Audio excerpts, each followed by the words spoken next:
ਨਿਜਾਤ ਦਹਿੰਦਾ ਦਾ ਜਨਮ। ਨਿਜਾਤ ਦਹਿੰਦਾ ਦੀ ਉਡੀਕ ਵਿੱਚ ਕਈ ਵਰ੍ਹੇ ਗੁਜ਼ਰ ਗਏ ਤੇ ਆਖਿਰਕਾਰ ਰੱਬ ਨੇ ਆਪਣੇ ਵਾਅਦੇ ਦੇ ਮੁਤਾਬਿਕ ਨਿਜਾਤ ਦਹਿੰਦਾ ਨੂੰ ਦੁਨੀਆ ਵਿੱਚ ਘੱਲਿਆ। ਨਿਜਾਤ ਦਹਿੰਦਾ ਦੇ ਜਨਮ ਲੈਣ ਦਾ ਕਿੱਸਾ ਕੁਝ ਇੰਝ ਏ ਕਿ ਦਾਊਦ ਦੀ ਨਸਲ ਵਿੱਚੋਂ ਇੱਕ ਮਰਦ ਸੀ ਜਿਹਦਾ ਨਾਂ ਯੂਸਫ ਸੀ ਤੇ ਉਹਦੀ ਮੰਗਣੀ ਦਾਊਦ ਹੀ ਦੀ ਨਸਲ ਦੀ ਇੱਕ ਕੰਵਾਰੀ ਕੁੜੀ ਨਾਲ ਹੋਈ ਸੀ। ਉਸ ਕੁੜੀ ਦਾ ਨਾਮ ਮਰੀਮ ਸੀ। ਰੱਬ ਦਾ ਕਰਨਾ ਇਹ ਹੋਇਆ ਕਿ ਉਹ ਕੰਵਾਰੀ ਕੁੜੀ ਰੱਬ ਦੇ ਰੂਹ ਦੀ ਕੁਦਰਤ ਨਾਲ ਹਾਮਲਾ ਹੋ ਗਈ। ਯੂਸਫ ਇੱਕ ਨੇਕ ਬੰਦਾ ਸੀ। ਜਦੋਂ ਉਹਨੂੰ ਇਸ ਗੱਲ ਦਾ ਪਤਾ ਚੱਲਿਆ ਤੇ ਉਹਨੇ ਸੋਚਿਆ ਕਿ ਜੇ ਮੈਂ ਪੁੱਛ ਪ੍ਰਤੀਤ ਕੀਤੀ ਤੇ ਮਰੀਮ ਦੀ ਬਦਨਾਮੀ ਹੋਵੇਗੀ ਤੇ ਚੰਗੀ ਗੱਲ ਇਹੋ ਹੀ ਏ ਕਿ ਮੈਂ ਚੁੱਪ ਕਰਕੇ ਹੀ ਮੰਗਣੀ ਤੋੜ ਦੇਵਾਂ।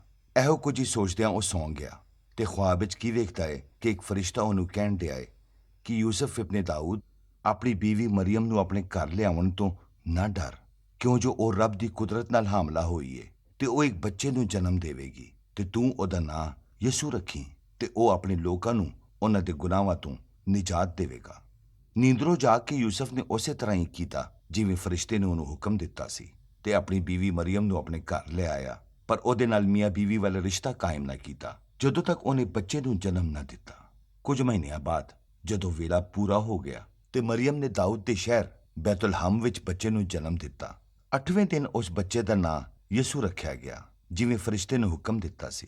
ਸਵਾ ਮਹੀਨੇ ਤੋਂ ਬਾਅਦ ਮਰੀਮ ਤੇ ਯੂਸਫ ਯਿਸੂ ਨੂੰ ਲੈ ਕੇ ਰੱਬ ਦੇ ਹੁਜ਼ੂਰ ਪੇਸ਼ ਕਰਨ ਲਈ ਯਰੂਸ਼ਲਮ ਗਏ ਤੇ ਉੱਥੇ ਰੱਬ ਦੀ ਇਬਾਦਤ ਕੀਤੀ ਤੇ ਰੀਤ ਰਿਵਾਜ ਪੂਰੇ ਕੀਤੇ। ਉੱਥੇ ਉਹਨਾਂ ਨੂੰ ਇੱਕ ਬਜ਼ੁਰਗ ਮਿਲਿਆ ਜਿਹਨੂੰ ਰੱਬ ਵੱਲੋਂ ਆਗਾਹੀ ਹੋਈ ਸੀ ਕਿ ਉਹ ਨਿਜਾਤ ਦਹਿੰਦਾ ਨੂੰ ਵੇਖਣ ਤੋਂ ਬਗੈਰ ਨਹੀਂ ਮਰੇਗਾ। ਜਦੋਂ ਬਜ਼ੁਰਗ ਨੇ ਯਿਸੂ ਨੂੰ ਵੇਖਿਆ ਤੇ ਉਹਨੂੰ ਆਪਣੀ ਗੋਦ ਵਿੱਚ ਲੈ ਕੇ ਕਿਹਾ, ਰੱਬਾ ਤੇਰੀ ਹਮਦ ਹੋਵੇ ਕਿਉਂਕਿ ਮੇਰੀ ਅੱਖੀਆਂ ਨੇ ਤੇਰੀ ਨਿਜਾਤ ਵੇਖ ਲਈ ਏ ਜਿਹੜੀ ਤੂੰ ਸਾਰੀਆਂ ਕੌਮਾਂ ਲਈ ਤਿਆਰ ਕੀਤੀ ਏ। ਇਹ ਬੱਚਾ ਤੇਰਾ ਨੂਰ ਏ ਜਿਹਦਾ ਚਮਕਾਰਾ ਸਾਰੀਆਂ ਕੌਮਾਂ ਉੱਤੇ ਪਵੇਗਾ। ਤੇ ਉਸ ਬਜ਼ੁਰਗ ਨੇ ਮਰੀਮ ਨੂੰ ਕਿਹਾ, ਇਸ ਬੱਚੇ ਨੂੰ ਬਹੁਤ ਸਾਰੇ ਰੱਦ ਕਰਨਗੇ ਤੇ ਜਿਹੜੇ ਰੱਦ ਕਰਨਗੇ ਉਹ ਆਪਣੇ ਨਾਲ ਭੈੜਾ ਕਰਨਗੇ, ਪਰ ਬਹੁਤ ਸਾਰੇ ਉਹ ਵੀ ਹੋਣਗੇ ਜਿਨ੍ਹਾਂ ਦੇ ਦਿਲਾਂ ਦੇ ਖਿਆਲ ਰੋਸ਼ਨ ਹੋ ਜਾਣਗੇ। ਯੂਸਫ ਤੇ ਮਰੀਮ ਇਹ ਗੱਲਾਂ ਸੁਣ ਕੇ ਹੈਰਾਨ ਹੁੰਦੇ ਰਹੇ ਤੇ ਰੀਤ ਰਿਵਾਜ ਪੂਰੇ ਕਰਕੇ ਆਪਣੇ ਘਰ ਵਾਪਸ ਆ ਗਏ। ਯਿਸੂ ਕੱਦ ਕਾਠ, ਹਿਕਮਤ ਤੇ ਦਾਨਾਈ ਵਿੱਚ ਵੱਧਦਾ ਗਿਆ ਤੇ ਰੱਬ ਦਾ ਹੱਥ ਉਹਦੇ ਉੱਤੇ ਸੀ।